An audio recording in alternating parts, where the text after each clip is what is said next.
সম্পর্কের টান বড়ই অদ্ভুত, সেটা রক্তের হোক বা বন্ধুত্বের।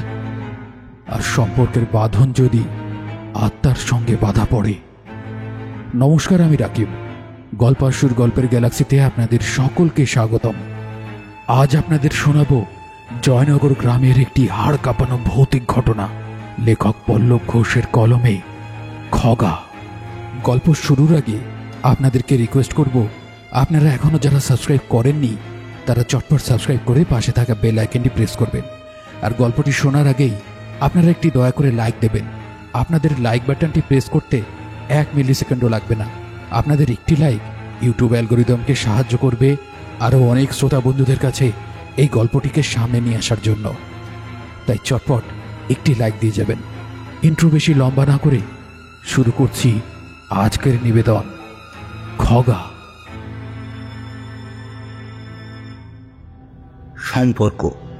সম্পর্কের টান বড়ই অদ্ভুত। শুধু রক্তের নয়, যে কোনো সম্পর্কের বাঁধন যদি আত্মার সাথে বাঁধা পড়ে তবে তা কাটানো মুশকিল। এতটাই মুশকিল যে সেই টানে মানুষ তো অনেক কিছুই করতে পারে। অনেক সময় রক্ত মাংসের দেহ ছেড়ে বেরিয়ে আসা তথাকথিত আত্মাও পরপার ছেড়ে ফিরে আসতে চায় এই জগতে। বারবার কাছে পেতে চায় ইহ জগতে জীবিত থাকা তার সেই আত্মার আত্মীয়কে, নয়তোবা কখনোই তৃপ্ত হয় না সে। মাঝে মাঝে এই টান এতটাই তীব্র হয়ে যায় যে এপারের জীবিত থাকা মানুষটাও পরপারে যাওয়ার জন্য ব্যাকুল হয়ে ওঠে। অতিরিক্ত সবকিছুই ভয়ঙ্কর, সেটা সম্পর্কের টানই হোক না কেন। যে ঘটনার কথা ভাবতে গিয়ে এত আত্মোপলব্ধি, তা ঘটেছিল আমার জীবনেই। আমি গ্রামের ছেলে, উচ্চশিক্ষা ও বৃহত্তর স্বার্থের উদ্দেশ্যে এসে ভিড়েছি শহরের ঝাঁ চকচকে শিক্ষা প্রতিষ্ঠানে। কত কি পড়ছি, দেখছি, শিখছি, কিন্তু এটুকু আজ আমি নিশ্চিত, জীবনে মাঝে মাঝে এমন অনেক ঘটনাই ঘটে যার ব্যাখ্যা তাবড় তাবড় শিক্ষিত মানুষের পক্ষেও দেয়া সম্ভব নয়। বিজ্ঞান এগোচ্ছে, সভ্যতার উন্নতি হচ্ছে, কিন্তু সবকিছুর বাইরেও রয়েছে অলৌকিকতার একটা জগৎ, যে মানব জন্ম থেকে আজ অবধি অপরিবর্তনীয়ভাবে চলে আসছে। আমরা ইহজগতের লোকেরা মাঝে মাঝেই সম্মুখীন হই সেই অতিলৌকিকতার, যা আমাদের বিচার বুদ্ধি, চিন্তা ভাবনা সবকিছুকে রীতিমতো নাড়িয়ে দিয়ে যায়। আর তাকেই আমরা আখ্যা দিই ভূত। আজ এই সুস্থ শরীরে বেঁচে থেকে এত কিছু বলতে পারছি, সেটাও ঈশ্বর আর কিছু মানুষের কৃপা। না হলে হয়তো সেদিনও আমি ভিড়ে যেতাম এই ভূতেদের দলে। আসল ঘটনাটা তবে বলি। ঘটনাটা যখন ঘটে তখন আমার বয়স 12-13 হবে। তবে তার বিভীষিকা আমার জীবনে এতটাই দাগ কেটেছে যে সব কিছু পুঙ্খানুপুঙ্খভাবে গেঁথে আছে আমার মজ্জায় মজ্জায়। দামোদরের তীরে ছোট গ্রাম জয়নগর, সেখানেই আমার বাড়ি। পড়াশোনার প্রথম ভাগটা গ্রামের স্কুলেই কাটিয়েছি। সেসব দিনগুলো স্বর্ণাক্ষরে লেখা আছে স্মৃতির পাতায়। সেসব দিনও ছিল সুন্দর, যা কখনোই ভোলার নয়। সকালে ঘুম থেকে উঠে নিম ডাল বা উঠোনের ছাই নিয়ে দাঁত মাজা, মুড়ি বাতাসা আর খাঁটি গরুর দুধ খাওয়া, গায়ে সর্ষের তেল মেখে অন্ততপক্ষে আধ ঘন্টা পুকুরের জলে ঝাঁপিয়ে বেড়ানো, জামা প্যান্ট গায়ে গলিয়ে পাড়ার বন্ধুদের সাথে স্কুল ছোটা, বিকেলে ফিরে এসে মাঠে ধুলো উড়িয়ে খেলা, এসবই ছিল বাল্যজীবনের নিত্যদিনের রুটিন। পাড়ার ছেলেরা সবাই মিলে একসাথে অনেক মজা করেছি, দুষ্টুমি করে বেরিয়েছি, আবার তার জন্য বাড়ির লোকের কাছে মারও খেয়েছি। তবে আমাদের এই সকল ক্রিয়াকর্মের হোতা হিসেবে যার নাম বলতেই হয়, তিনি হলেন শ্রীমান খগেন চন্দ্র ওরফে খগা। খগা বয়সে আমাদের থেকে বছরখানেকের বড় ছিল। আমাদের সাথে সব কিছু করে বেড়ালেও পড়াশোনাটা করতো না। ক্লাস 3 অবধি এসেই খগা তার শিক্ষা জীবনের ইতি টানে। হ্যাঁ, সে যে নির্ঘাত ফাঁকিবাজের একশো ছিল তার বলে দিতে হয় না। তবে পড়াশুনো ছাড়ার পিছনে তার একার দোষ ছিল না। বেচারা খগার বাপটা হঠাৎ করেই রক্ত আমাশায় ভুগে দেহ রাখল। বাড়িতে রেখে গেল স্ত্রী আর একমাত্র ছেলে খগাকে। সংসারে এবার নুন আনতে পান্তা ফুরোনোর অবস্থা। এতে যে পড়াশুনো করাটা গ্রামে একটা বিলাসিতা মাত্র তা আর বলে দিতে হয় না। অন্তত খগার মতো ছেলে আর পড়াশুনো করবেও না। স্কুল জীবনে দাড়ি টেনে খগা লেগে পড়ল চাষের কাজে। ভাগচাষি হিসেবে ওর জমিতে ছোট বয়স থেকেই কাজে লাগতো খগা। তার মাও গ্রামের হরি মহাজনের বাড়িতে ঝিয়ের কাজ নিয়েছিল। মায়ে বেটায় কষ্টে সৃষ্টে যেটুকু যা আয় করত তাতেই টেনে টুনে সংসার চলে যেত কোনো রকমে। স্কুলের সময় ছাড়া খগা ছিল আমাদের পাড়ার ছেলেদের নিত্যসঙ্গী। খগার নামও যেমন, তার চেহারাটাও ছিল তেমনই হাস্যকর। ছোট বেঁটে রোগা চেহারার উপর ঝাঁকড়া চুলের বড় মাথাটা দেখে পাড়ার অনেকেই তাকে ঠাট্টা করে হেঁড়ে মাথার কাতলা মাছ বলতো। তবে কাতলা মাছের সাথে কতটা কি মিল জানি না, কিন্তু তার বর্ণনা দিতে গিয়ে অনেকটা ওই ছেলেবেলায় পড়া সুকুমার রায়ের পাগলা দাশুর কথা মনে আসে। ক্ষীণ দেহ, খর্বকায়, মুন্ড তাহে ভারী, যশোরের কই যেন নরমূর্তিধারী, এরকম একটা ব্যাপার। আমাদের পাড়ার ছেলেদের 7-8 জনের একটা দল ছিল। বলা বাহুল্য খগা ছিল সেই দলের স্বঘোষিত নেতা। তার পাল্লায় পড়ে আমরা ছেলেবেলায় কত কিছুই না করেছি। পাড়ার লোকের আমবাগানে আম চুরি, কলার গাছ থেকে মোচা কেটে আনা, লোকের জমিতে গিয়ে মাটি খুলে আলু তুলে নেওয়া ইত্যাদি সব উৎপাত তো ছিলই। তবে একটা গুণও ছিল, সেটা হলো গ্রামে কারোর টুকটাক বিপদ আপদ হলে আমরাই সবার আগে গিয়ে ঝাঁপিয়ে পড়তাম। ভক্তি বয়স, কিছু বাড়ি আর নাই পারি, যেসব কাজে তথাকথিত সাহসের প্রয়োজন সেখানে আমরা ঝাঁপিয়ে পড়বই। দলের এত ছেলের মধ্যে আমি ছিলাম যাকে বলে খগার ডান হাত। দুজনের মধ্যে বন্ধুত্বটাও ছিল সেরকম পোক্ত। খগা নিজেই আমাকে কতবার বলেছে, বুঝলি পলু, তুই না থাকলে না দলের বাকি ছাগলগুলোকে দিয়ে একটা কাজও হবে না। আর তুই থাকলে তো আমার আর কাউকে লাগবে না রে। আমরা দুজনেই এই দুনিয়া জয় করে ফেলবো। আমি আর খগা দুজন মিলে অনেক বনবাদারে হেথায় হেথায় ঘুরে বেরিয়েছি, ডাব নারকেল চুরি করে খেয়েছি। এমনকি আমার টুকটাক বিপদ আপদ বা সমস্যায় খগাই সবসময় আমার পাশে থেকেছে। রবিবার ছুটির দিনটা আমরা ছেলেপিলেরা যেতাম দামোদরের জলে স্নান করতে। খগাও যেত। খগার একটা বেশ বড় সাইজের কলার ভেলা ছিল। জল কম থাকলে সেটা নিয়ে সে প্রায়ই যেত। আর তারপর নদীর জলে যে কি হতো তা আর বলে দিতে হবে না। খগার ভেলায় ও ছাড়া কেবল আমার চাপার অধিকার ছিল। দলের অন্য ছেলেরা তাতে চাপতে এলে সে এক প্রকার দাঁত খিঁচিয়েই বলতো, শখ তো ভেলা চড়বে, যাও গিয়ে জল ঘাটকে যাও বাবু সোনারা। পলু এই ভেলা বানাতে আমাকে সাথ দিয়েছে, তখন তো তোমাদের লাট সাহেবদের কারোর টিকিটিও দেখতে পাইনি আমি। তবে শুধু সাথ দেওয়ার জন্য নয়, এসবের পিছনে আরও একটা কারণ ছিল আমার প্রতি খগার অকৃত্রিম ভালোবাসা।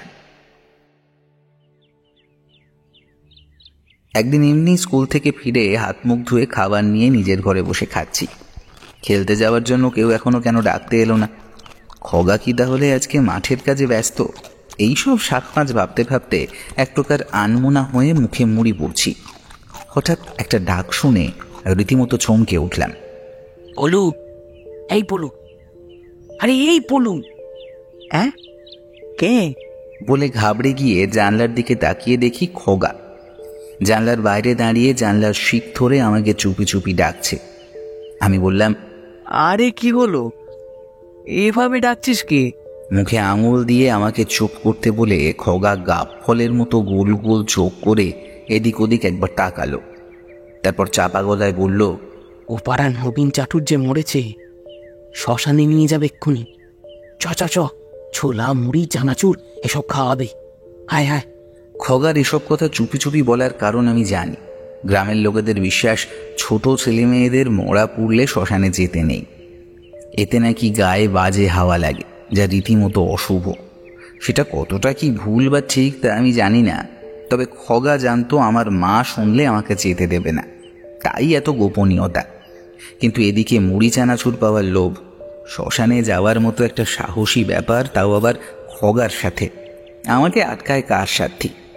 বাড়ির লোকে গুল দিয়ে কি করে বাড়ির বাইরে বেরিয়ে আসতে হয় তা আমরা গ্রামের ছেলেরা ভালো মতোই জানতাম। করলামও তাই। ঝটপট খাওয়া শেষ করে বেরিয়ে পড়লাম। আমাদের জয়নগর গ্রামে বামনপাড়া, জেলেপাড়া, বাগদিপাড়া, গয়লাপাড়া করে প্রায় 4-5টা পাড়া আছে। নবীন চাটুর যে বামনপাড়ার লোক, আমরা দুজন হেঁটে নদী বাঁধের উপরের রাস্তায় উঠতেই চোখে পড়ল সববাহী দলটাকে। মরাটাকে খাটিয়ায় শুইয়ে তাতে কাঁধ রেখেছে 4 জন। সামনে নবীন চাটুর্যের একমাত্র ছেলে রঘুদা, পিছনে আরও জনা 10 লোক। কেমন যেন ঠিক মরা মরেছে বলে মনে হলো না, কারোর কোনো শোক বিলাপ নেই। বল হরি হরি বলটাও যেন লোকে কত অনিচ্ছা সত্ত্বে বলছে। আমাদের তাতে কি, যে উদ্দেশ্যে এসেছি তা পূরণ হলেই হলো। ভিড়ে গেলাম দলের সাথে।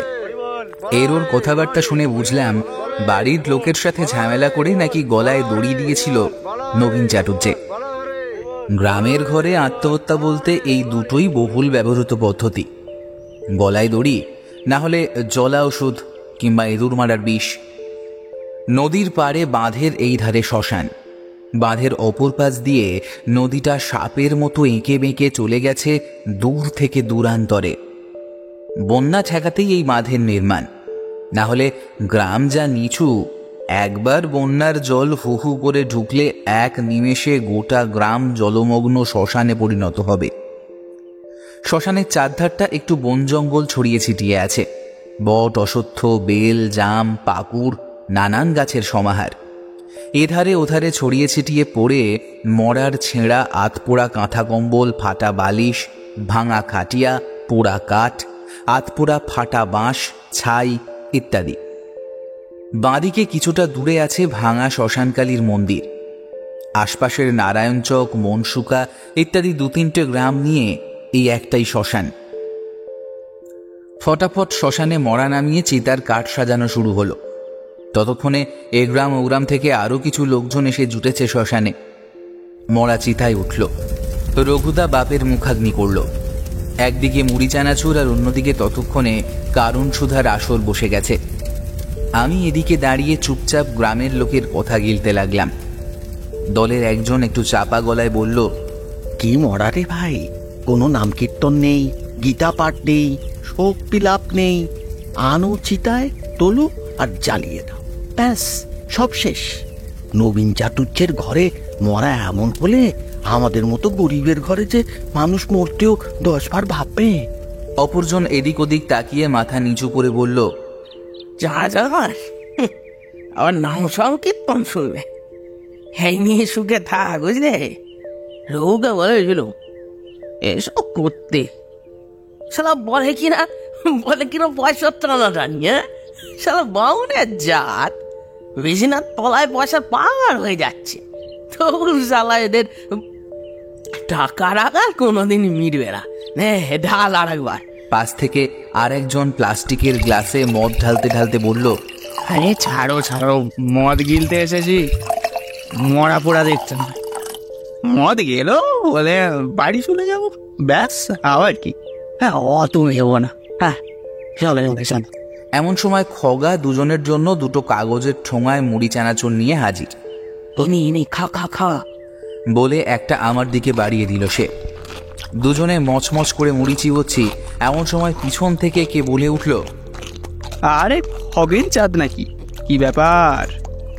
জগমোহন ও তার দলের আমাদের গ্রামের ছেলেদের ওপর ভারী রাগ। সব সময় সব দিক থেকে আমাদের হেয় করতে সে প্রস্তুত থাকে, কিন্তু বলা বাহুল্য কোনোবারই সে সফল হয় না। চাঁদা তুলে ক্রিকেট, ফুটবল খেলা, নদীতে পাল্লা দিয়ে সাঁতার কাটা, কতবার সে আমাদের দলের সাথে এ নিয়ে প্রতিযোগিতা করেছে, কিন্তু কোনোবারেই সেইভাবে সফল হতে পারেনি। সেটা খগার অসাধারণ নেতৃত্বের জন্যই হোক বা জগমোহনের দলের বড় বড় বাতেলা আর চরম অপদার্থতার জন্যই হোক। বুঝলাম এবারও সে এসেছে কোনো বদ মতলব নিয়ে, না হলে এমন ধাড়ি বাঁদরটা যেচে গায়ে পড়ে ছোটদের সাথে মুখ লাগাতে আসবে কেন? খগা খুব শান্তভাবেই বলল, এই পাড়ার মরা মরেছে তাই শ্মশানে এসেছি। জগমোহন ক্রূর হাসি মাখানো ঠোঁটটা যথাসম্ভব বাঁকিয়ে বলল,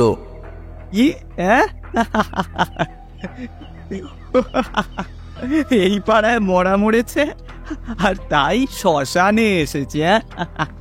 মগের মুলুক পেয়েছিস? এটা কি তোর পাড়ার মরা নাকি? এটা তো বামুন পাড়ারে গর্ধব, আর তুই হলি গিয়ে বাগদি। গাটা রিড়ি করে উঠল আমার। জগমোহনের কথার মাঝে যে চরম অপমান আর তাচ্ছিল্য লুকিয়ে আছে তা বলে দিতে হয় না।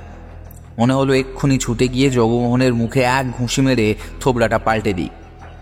খগা আমার মনের ভাব বুঝতে পেরেছিল। সে হাত দিয়ে আমাকে থামিয়ে জগমোহনের উদ্দেশ্যে বলল, হ্যাঁ তো কি হয়েছে?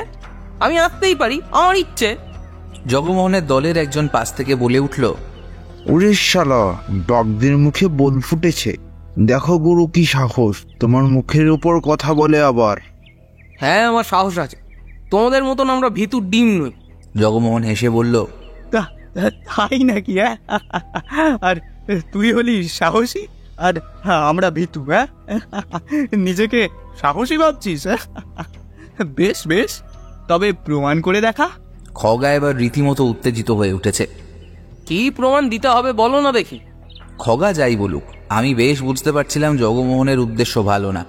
সে খগার সামনে এগিয়ে এসে বলল, বেশ, তবে শোন, তোদের গায়ের নবীন চাটুর্যে তো শুনলাম গলায় দড়ি দিয়েছে, অপঘাতে মরা। মালটা ভূত হয়ে এখানে ওখানে ঘুরে বেড়াবে। পরশু কিন্তু ঘোর অমাবস্যা। তোর সাহস যদি থাকে তো এই শ্মশানে এসে রাত কাটাবি। আর কাজ হলে ভোরবেলা ওই ওই যে দেখতে পাচ্ছিস নবীন চাটুর্যের চিতা, ওইটার ওপর ওই পাশের আসুদ গাছটার একটা ডাল ভেঙে রেখে দিয়ে যাবি। আমার ছেলেরা কিন্তু সব দেখে আসবে। যদি করতে পারিস মানব তোর সাহস আছে। ইরে বল, পারবি? প্রথমে ভাবলাম খগাকে বারণ করি, কিন্তু তাতে কোনো লাভ হবে না। খগা সেই প্রতিদ্বন্দ্বিতায় সাড়া দিল।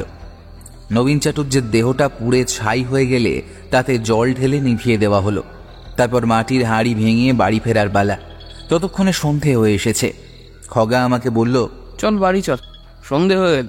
আমি চিন্তিত মুখে বললাম, কাজটা কি ঠিক করলি?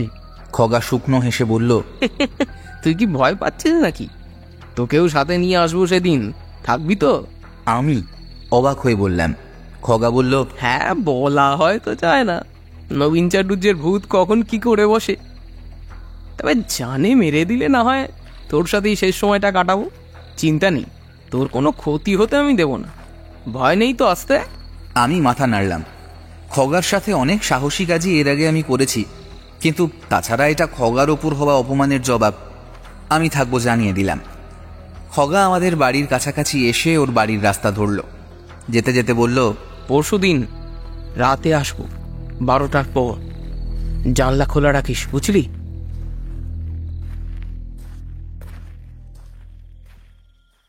সাহস ভালো, কিন্তু অতিরিক্ত দুঃসাহস যে ভালো নয় সেটা সেদিনের পরেই বুঝে গিয়েছিলাম। মাঝের দুদিন আর খগার সাথে সেরকম দেখা হয়নি। ও ব্যস্ত থাকতো নিজের মাঠের কাজে, আমিও স্কুল পড়াশোনা নিয়ে ব্যস্ত ছিলাম। দুদিন পরের কথা, রাতে শুয়ে আছি নিজের ঘরে। ছোট থেকেই আমি আলাদা ঘরে একা শোয়া পছন্দ করতাম, কোনো রকম ভয় করতো না। রাতের বেলা জানলাটা খোলা রেখেই শুয়েছি, জানি আজ খগা আসার কথা। রাত তখন কটা বাজে খেয়াল নেই। অনেকক্ষণ জেগে থাকতে থাকতে একটু তন্দ্রা এসে গিয়েছিল। ফিস শব্দে ঘুমের ঘোরটা কেটে গেল। খগা জানলার বাইরে আমাকে ডাকছে। বুঝলাম রাত বেশ গভীর, বাড়ির সকলেই ঘুমিয়ে পড়েছে। এই সুযোগ চুপি চুপি বেরিয়ে এলাম। একটা টিমটিমে লণ্ঠন নিয়ে বাইরে দাঁড়িয়ে খগা, কোমরে একটা কাটারি গোঁজা। গোটা গ্রাম তখন গভীর ঘুমে ডুবে আছে। নদীর বাঁধ ধরে আমরা চললাম শ্মশানের উদ্দেশ্যে। নদীর দিক থেকে মাঝে মাঝে একটা ঠান্ডা হাওয়া এসে গায়ের চামড়া ভেদ করে যেন কাঁপিয়ে দিয়ে যাচ্ছে। অমাবস্যার কালো আধার আজ যেন আরো আরো ঘন, আরো ভয়ঙ্কর, আরো দুর্ভেদ্য মনে হচ্ছে। অদূরে বনে বাদারে শেয়ালের ডাক ভেসে আসছে বারবার। খগা সাথে আছে বটে, কিন্তু তাও কিরকম একটা ভয় করতে লাগলো। আজ যেন কিছু একটা অশুভ হতে চলেছে। সেটা কি তা জানি না। শ্মশানের কাছাকাছি এসে আমরা বাঁধ থেকে নামলাম। লণ্ঠনের আলোয় যদিও বেশি দূর দেখা যায় না, তবুও অন্ধকারে এতক্ষণ থাকায় একসময় চোখ শুয়ে এসেছিল। গুটি গুটি পায়ে দুজনে শ্মশানের দিকে এগিয়ে চললাম।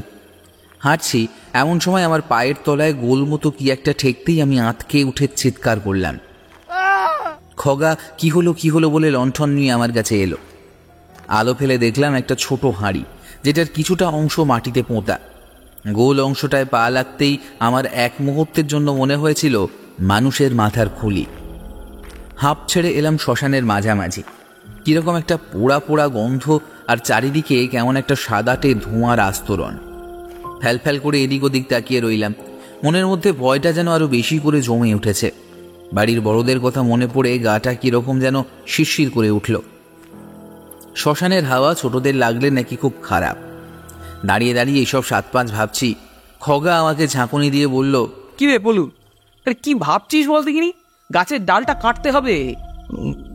গাছের ডাল কাটতে হবে?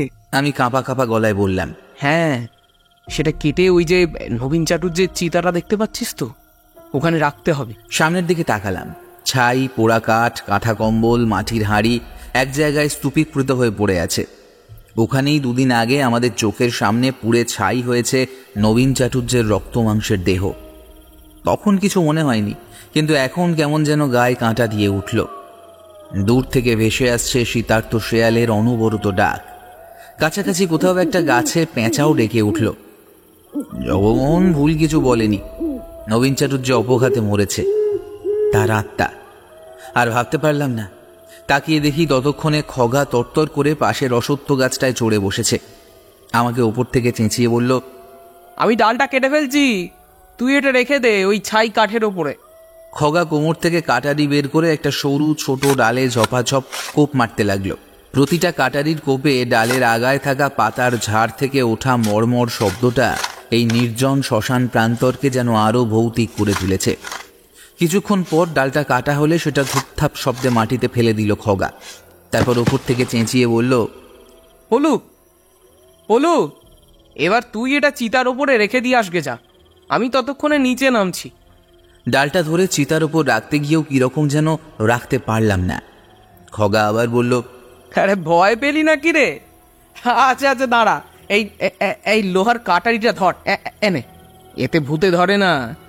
আরে একটা লোহার জিনিস সঙ্গে থাকলে এতে ভূতে ধরে না। এই বলে খগা লোহার কাটারিখানা নিচে সশব্দে ফেলে দিল। সেটা এক হাতে তুলে অন্য হাতে ডালটা নিয়ে রাম নাম করতে করতে চিতার সামনে এগিয়ে এলাম।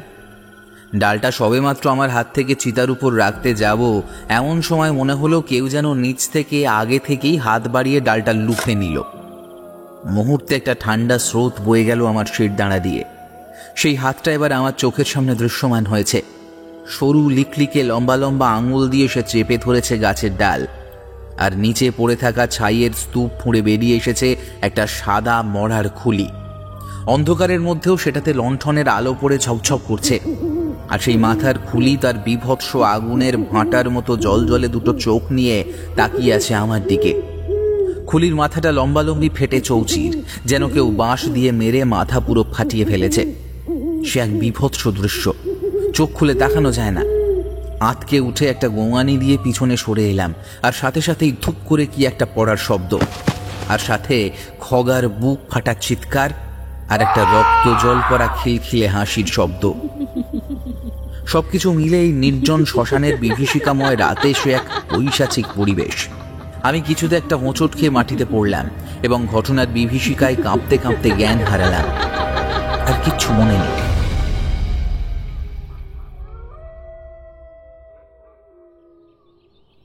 জ্ঞান যখন ফিরল তখন চোখ মেলে দেখি আমি আমার ঘরেই বিছানায় শুয়ে, গায়ে হাতে খুব ব্যথা। বুঝলাম গায়ে জ্বর আছে। বাড়ির লোকের মুখেই শুনলাম আমি নাকি প্রায় 1.5 দিন এমন জ্বরের ঘোরে অজ্ঞান হয়ে পড়েছিলাম। সেদিন সকালে আমাকে খুঁজে না পেয়ে গোটা গ্রামে খোঁজ পড়ে যায়। পরে গ্রামের কিছু লোক শ্মশানের পাশ দিয়ে মাঠে যাওয়ার সময় আমাকে সেখানে অজ্ঞান হয়ে পড়ে থাকতে দেখে। আমি বাড়ির লোককে কি হয়েছিল সবটাই বললাম। মা শুনে আমাকে জড়িয়ে ধরে বেশ কিছুটা কান্নাকাটি করলেন। বাবা রাগ করেছিলেন বটে, কিন্তু যাই হোক, আমার অসুস্থতার কারণেই আরও সেই রাগের প্রভাব আমাকে সহ্য করতে হয়নি। কিন্তু তার পরের দিন সুস্থ হয়ে উঠতেই যে খবরটা আমি পেলাম, তার জন্য আমি একদমই প্রস্তুত ছিলাম না। খগা বেঁচে নেই। হ্যাঁ, সেদিন সকালে গ্রামের লোক শ্মশানে আমার পাশাপাশি খগার দেহও খুঁজে পেয়েছিল। প্রথমটা তারা ভেবেছিল যে খগাও হয়তো জ্ঞান হারিয়েছে, কিন্তু পাশের গ্রামের যোগেন ডাক্তার এসে জানায় খগার দেহে প্রাণ নেই। আমার অসুস্থতার ফাঁকেই তার অন্ত্যেষ্টিক্রিয়া যা করার সব করা হয়ে গেছে। কথাটা শুনে মাথাটা কিরকম ঝনঝন করে উঠল। শোকে দুঃখে পাগলের মতো চিৎকার করে উঠলাম। ছেলেবেলার বন্ধুর এভাবে চলে যাওয়াটা যে কতটা বেদনা দিতে পারে তা সেদিন বুঝেছিলাম। বারবার মনে হতে লাগলো, জ্ঞান এলে যদি এই খবর শুনতে হয়, তাহলে কেন জ্ঞান এলো আমার? কেন আমিও চিরতরে খগার মতো ঘুমিয়ে পড়লাম না? আমি ভাবতেও পারছি না, যে খগার সাথে আমি জীবনের শুরু থেকে এতগুলো দিন কাটিয়ে এসেছি, সেই খগা নাকি আর এই দুনিয়াতে নেই। এই ঘটনা আমি কোনো মতেই মেনে নিতে পারছিলাম না। স্কুল, বাড়ি, সর্বত্র দিনের বেশিরভাগটা সময় মন মরা হয়ে বসে থাকতাম। খেতে, বসতে, পড়তে, শুতে কোনো কাজই ভালো লাগতো না। একটা সময় নিজেকে অপরাধী বলে মনে হতো। কেন আমি খগাকে সেদিন বারণ করলাম না? কেন আমি খগাকে সেদিন রাতে ওখানে যেতে দিলাম? আমি কিচ্ছু বুঝতে পারছিলাম না। নিজের ঘরে একা শুয়ে আচ্ছন্নের মতো পড়ে থেকে অনবরত চোখের জল ফেলতাম। মাঝে মাঝে চিৎকার করে বলতাম, খগা, তুই কোথায় রে? ফিরে আয় না রে, ফিরে আয়। কিন্তু খগা আসবে কোথা থেকে? সে তো বেঁচেই নেই। খগাকে না পাওয়ার শোকটা এত তীব্র হয়ে উঠল যে আমার কেন জানি না মনে হতে লাগলো খগার কিচ্ছু হয়নি, সে ঠিক আছে। শুধু আমি যাতে তার সাথে না মিশে এমন দুষ্টুমি করতে পারি, তাই তাকে আমার কাছে আসতে দেওয়া হচ্ছে না। মাথার মধ্যে এরকম একটা চিন্তা আসতেই শুরু হলো বাড়িতে চেঁচামেচি, অশান্তি। কিন্তু বাড়ির লোক কিছুতেই আমাকে এটা বোঝাতে পারল না যে খগা আর বেঁচে নেই। এই ঘটনা দিন দশেক পরের কথা। রাতে শুয়ে আছি নিজের ঘরে। রাত তখন বেশ গভীর। নানা রকম চিন্তায় ঘুম হচ্ছে না ঠিকঠাক। হঠাৎ জানলায় একটা ঠক ঠক শব্দ শুনতে পেলাম, থেমে থেমে 3 বার। এত রাতে আবার কে? এক ঝটকায় বিছানা থেকে উঠে গেলাম জানলার পাশে। বিরক্ত হয়ে বললাম, কে? জবাবে বন্ধ জানলার ওপার থেকে চাপা গলায় জবাব এলো, আমি খগা। কথাটা শুনে আমার গায়ের লোম খাড়া হয়ে উঠল। সেটা একটা ভিন্ন উত্তেজনা, যেটা বলে বোঝানো যাবে না। আমি এক মুহূর্তের জন্য ভুলে গেলাম যে খগা আর বেঁচে নেই। তাড়াতাড়ি জানলার পাল্লা খুলে দিতেই দেখি পড়ন্ত চাঁদের আলোয় দাঁড়িয়ে খগা। হ্যাঁ, সেই খগা, কোনো ভুল নেই। সেই বড় ঝাঁকড়া চুলের মাথা, সেই আধময়লা নীল ফতুয়া, চাঁদের আলোয় তার মুখটা কিরকম মায়াবী মনে হচ্ছে। খগা আমাকে হাতছানি দিয়ে ডাকছে, হায় হায়, বেরিয়ে আয়, বেরিয়ে আয়। কিরে, হায় হায়, বেরিয়ে আয়, বেরিয়ে আয়, হায়। আমি আর কোনো কিছু না ভেবে ছুটে বাইরে বেরিয়ে গেলাম। খগা বাইরে দাঁড়িয়ে, তাকে দেখেই জড়িয়ে ধরলাম। তার শরীর বরফের মতো ঠান্ডা, কিন্তু সেসব দিকে আমার কোনো মন নেই। আমি কাঁদো কাঁদো গলায় বললাম, খগা, তুই এতদিন কোথায় ছিলি? কোথায় ছিলি বল? খগা মৃদু হাসল। তারপর তার প্যান্টের পকেট থেকে কয়েকটা জামরুল বের করে আমার হাতে দিয়ে বলল, এনে খা, হারুনদের বাগানে তোর জন্য নিয়ে এলাম। কতদিন দুজনে একসঙ্গে চুরি করতে যায়নি বলতো? আমি হাসি মুখে একটা জামরুল নিয়ে মুখে তুলে বললাম, হ্যাঁ, যাবো তো, কিন্তু তুই এতদিন ছিলিস কোথায়? খগার মুখে একটা বাঁকা হাসি। সে বলল, সে ছিলুম একটা জায়গায়, তোর সাথে দেখা করতে ইচ্ছে হলো, তাই এলো। আমি এবার তাকে চেপে ধরলাম। না, বল আগে, কোথায় ছিলি তুই? সবাই বলছে তুই নাকি মরে গিয়েছিলি, উল্টো পাল্টা কথা বলছে তোর নামে। খিলখিল করে হেসে উঠল খগা। আলো আধারিতে তাকে যেন মায়াবী লাগছে, যেন রূপকথার দেশের কোনো জাদুকর নিজের রূপ বদলে ফিরে এসেছে খগার রূপ ধরে। সে হেসে বলল, বললে তুই ভয় পাবি না তো? সত্যি বলতে সেই মুহূর্তে বন্ধুকে ফিরে পাওয়ার আনন্দেই হোক বা অন্য কোনো কারণে আমার মনে একটুও ভয়ের সঞ্চার হয়নি। খগা হেসে বলল, হ্যাঁ রে, আমি মরে গেছি সেদিন রাতেই। অবজ্ঞা সুরে বললাম, কি যে বলিস না, তুইও পারিস মায়ের ইয়ার্কি করতে। খগা আবার হাসল। গাছ থেকে ফেলে দিয়েছিল কে? বিশ্বাস হয় না বুঝি? জানিস তো, এই বুকের পাঁজরের সব হাড়গুলো না ভেঙে গুঁড়িয়ে গিয়েছিল। আমি বিরক্ত হয়ে বললাম, থাক, ওসব বাজে কথা রাখ দেখি। চল আমার ঘরে আয়, বাইরে ঠান্ডা খুব। এই বলে আমি ঘরে আসার জন্য ঘুরে দাঁড়িয়েছি। আমার হাত পিছন থেকে চেপে ধরল খগা। এতটাই ঠান্ডা তার হাত যে আমার শরীর পুরো ভিতর থেকে কাঁপিয়ে তুলল। খগা চাপা খসখসে গলায় বলল, না, যাবো না, তুই চল আমার সাথে। খগার গলার স্বরটা অদ্ভুত রকম পাল্টে গেছে, যেন মনে হয় একটা হাঁড়ির ভিতর মুখ রেখে কথাগুলো বলছে সে। আমি একটু অবাক হয়ে বললাম, তোর বাড়ি যাব বলছিস এত রাতে? আচ্ছা বেশ। আমার কথা শেষ হলো না। খগা এবার কেন জানি না একটু বিরক্ত হয়ে বলল, না, আমার বাড়ি না, আমি ওখানে থাকি না। আমি যেখানে থাকি সেখানে নিয়ে যাবো তোকে। তার মানে পাগলের মতো কি বকছিস? কোথায় থাকিস তুই? পাগল না, পাগল না, আমার ওখানে একা থাকতে ভালো লাগে না, তাই আমি তোকে নিয়ে যাব। চল আগে। আমি এবার রেগে এক ঝটকায় তার হাত ছাড়িয়ে বললাম, আরে কি বকছিস বলতো? একবার বলছিস মরে গেছি, একবার বলছিস বাড়িতে থাকি না। দাঁতে দাঁত চেপে খগা বলল, আমার কথা বিশ্বাস হচ্ছে না বুঝি? দেখ তবে। তারপর নিজের চোখের সামনে যা দেখলাম তা আমি কোনোদিন ভুলতে পারবো না। আমার চোখের সামনে আলো আধারিতে খগার নীল ফতুয়া সহ রক্তমাংসের দেহটা কীরকম যেন কর্পূরের মতো উবে গেল। আমার সামনে ততক্ষণ যে দাঁড়িয়েছিল সে খগা নয়, বরং খগার উচ্চতার আস্ত একখানা নরকঙ্কাল। চোখ দুটো যেন ভাঁটার মতো জ্বলছে, মাথাটা কেউ যেন বাঁশ দিয়ে মেরে ফাটিয়ে দুফাঁক করে দিয়েছে, আর সেখান থেকে মুখের এক পাশে বীভৎসভাবে গলে পড়ছে পচা ঘিলু রস। বুকের পাঁজরের হাড়গুলো কেউ যেন প্রবল আক্রোশে মেরে মেরে ভেঙে গুঁড়িয়ে দিয়েছে। ঘটনার বিভীষিকায় আমি ছুটে পালাতেই যেন ভুলে গেলাম। আমার দিকে তাকিয়ে খিলখিল করে হেসে উঠল সেই কঙ্কাল। তারপর আমার দিকে এক পা করে এগিয়ে আসতে আসতে বলল, হায় পলু, হায় হায়, আমার সাথে আয়, তোকে নিয়ে যাবো। হায় হায় না, হায় হায়।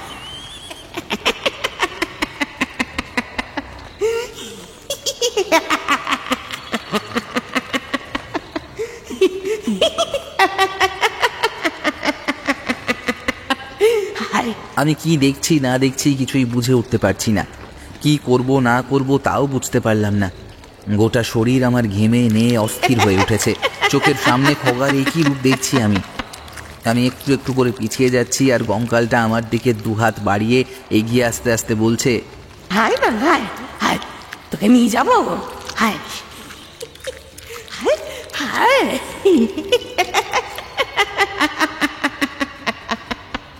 আমি লক্ষ্য করলাম আমি তার হাতের নাগালের মধ্যে এসে গেছি, আর এক পা এগোলেই সে টিপে ধরবে আমার গলা। একটা খিলখিল হাসিতে আমার গোটা শরীরটা থরথর করে কেঁপে উঠছে বারবার। আতঙ্কে গলা ফাটিয়ে একটা চিৎকার করে জ্ঞান হারালাম।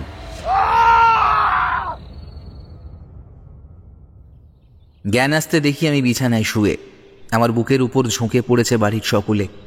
মায়ের চোখে জল, বাবা বারবার কপালে হাত ঠেকিয়ে বলছেন, হে ঈশ্বর, রক্ষা করো, রক্ষা করো। এর পরের ঘটনা বাবার মুখেই শোনা। আমার চিৎকার শুনে বাড়ির সকলে বাইরে ছুটে এসে দেখে আমি উঠোনে পড়ে গোঙাচ্ছি আর অনবরত বলে চলেছি, খগা খগা, আমাকে মারিস না, মারিস না খগা। আমাকে ঘরে আনা হয়, চোখে মুখে জল দেওয়া হয়, কিন্তু কোনো লাভ হয়নি। আমার কাকা বুঝতে পারেন ব্যাপারটা কি হচ্ছে।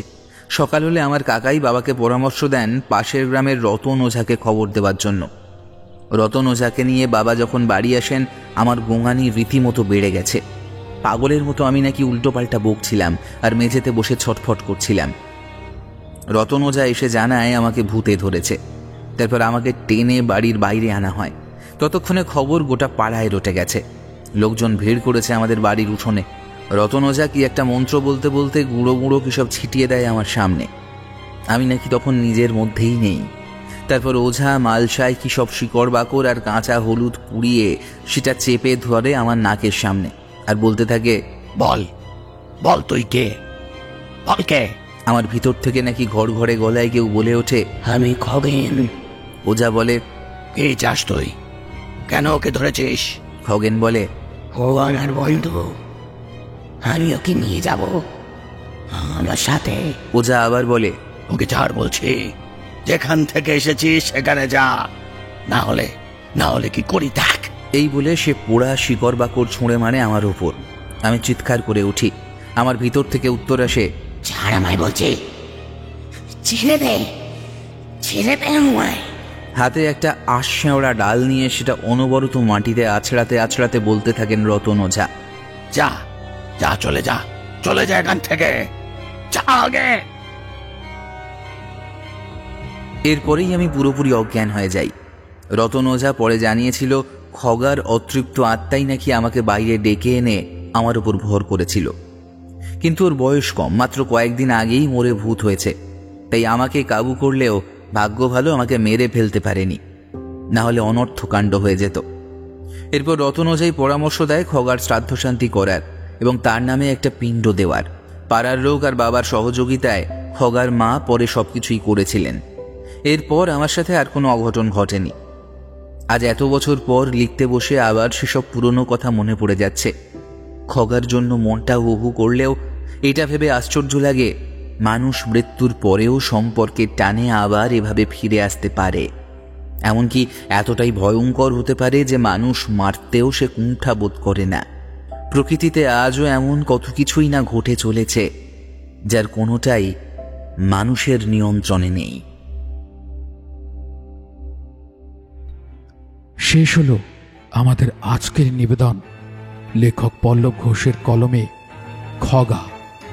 মূল চরিত্রে সৌভিক, অন্যান্য চরিত্রে দীপ্তদ্বীপ, রাজ, সায়নদীপ, সৌরিন। গল্প পাঠে পিনাকি। সূত্রধারের ভূমিকায় নির্দেশনা এবং প্রচ্ছদ নির্মাণে আমি রাকিব। সমগ্র সম্পাদনায় সৌরিন। গল্পটি কেমন লেগেছে কমেন্ট করে অবশ্যই জানাবেন, আর কেমন ধরনের গল্প আপনারা শুনতে চান সেটিও জানাতে ভুলবেন না। তাহলে দেখা হচ্ছে পরবর্তী নিবেদনে। শুনতে থাকুন গল্প আসুর।